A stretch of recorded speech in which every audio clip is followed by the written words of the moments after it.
In the bustling city of Lagos, where the people never sleeps and the streets buzz with endless activity, stood the famous Trinity Chapel, a place known not only for its soaring spires but also for the secrets it harbored. It was a humid Sunday morning, and the chapel was packed to the rafters. The air was thick with the scent of incense and anticipation. Everyone was there, from the local street vendors to the high-ranking officials of Lagos, all dressed in their Sunday best. As Pastor Emmanuel delivered his fiery sermon from the pulpit, a sudden, eerie chill swept through the chapel. The congregation shivered as the lights flickered, casting long shadows across the stained glass. Just then, a loud thump echoed from the back of the chapel, and all heads turned in unison. Standing at the entrance was a mysterious figure, draped in a long, dark cloak, his face hidden beneath a shadowy hood. Whispers filled the room as the figure slowly made his way down the aisle. Children clutched their parents' hands, and even the adults felt a wave of unease. The figure stopped right in front of the altar, reached into his cloak, and pulled out an old dusty book. With a voice as cold as the Harmattan wind, he spoke, "The time has come to reveal the truth." The mysterious visitor threw the book at Pastor Emmanuel's feet, and it fell open to reveal pages after pages of names and photographs, each accompanied by secrets no one thought would ever come to light. Gasps and murmurs spread like wildfire as people recognized names and faces, including some of the city's most influential figures. Among the crowd was Ada, a young journalist known for her curious nature and fearless pursuit of the truth. Her eyes sparkled with the thrill of a new story, and she knew this was her chance to uncover the deeper secrets of Lagos elite. With her notepad ready, she began to weave through the crowd, gathering snippets of conversations and shocked confessions. As the scandal unfolded, the once revered sanctuary turned into a stage for accusations and confrontations. Friendships that had stood the test of time began to crumble, and alliances were tested. Pastor Emmanuel, once the pillar of the community, struggled to calm the storm, his voice drowned out by the chaos. Just when it seemed like things couldn't get any worse, a scream pierced the air. Everyone froze. At the far end of the chapel, the large crucifix began to tremble, its figure seemingly writhing in agony. The ground shook, and cracks spider-webbed across the floor, as if the very foundations of the chapel were being challenged.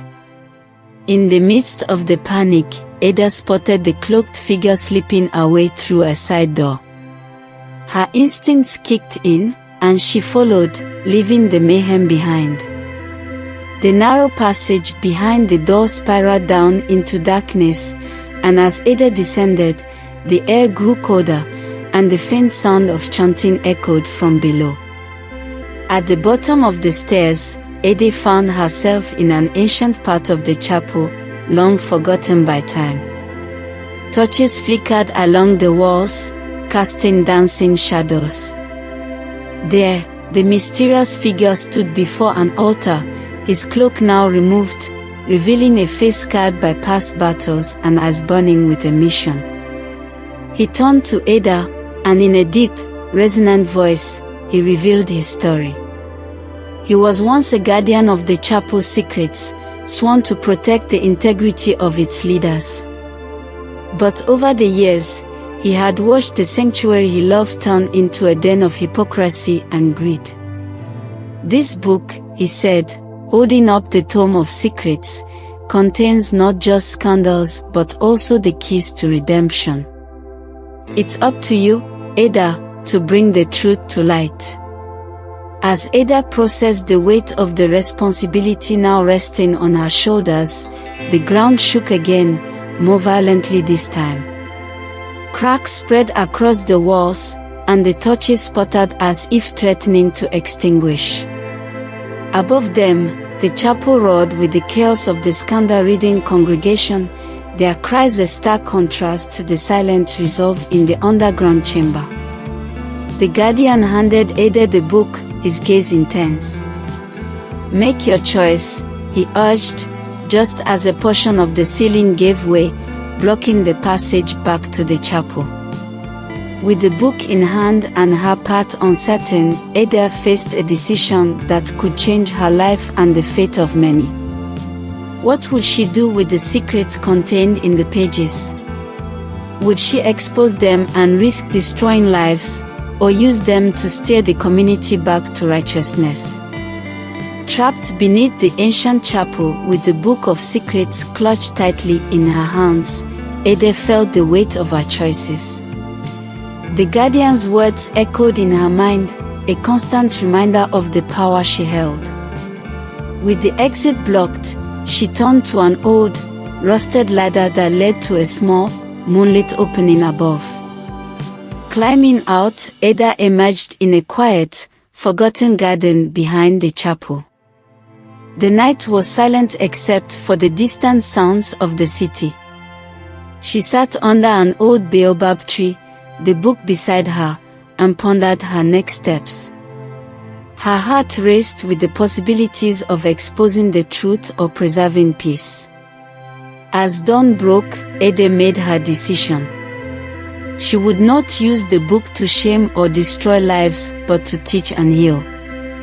She started writing an anonymous blog, Voices from the Sanctuary, sharing stories inspired by the secrets of the book but altered to protect identities and teach moral lessons. Her posts gained rapid popularity, sparking discussions and self-reflection among her readers. The community began to see the flaws within and started working towards betterment, not through shame, but through understanding and change. One morning, as the city awoke to another bustling day, Pastor Emmanuel called for a special meeting at the chapel. The once divided and scandal-weary congregation gathered, whispering about the change that had swept through their lives. Pastor Emmanuel stood before his flock, a humble expression on his face.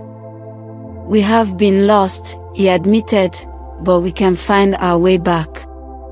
Let us learn from the secrets that once threatened to tear us apart. Let us rebuild, not on the shaky ground of old lies, but on the solid foundation of truth and forgiveness." The congregation responded with a standing ovation, ready to heal and grow together. As the community worked to rebuild its moral foundation, Ada continued her work, her blog serving as a beacon of hope and a platform for change.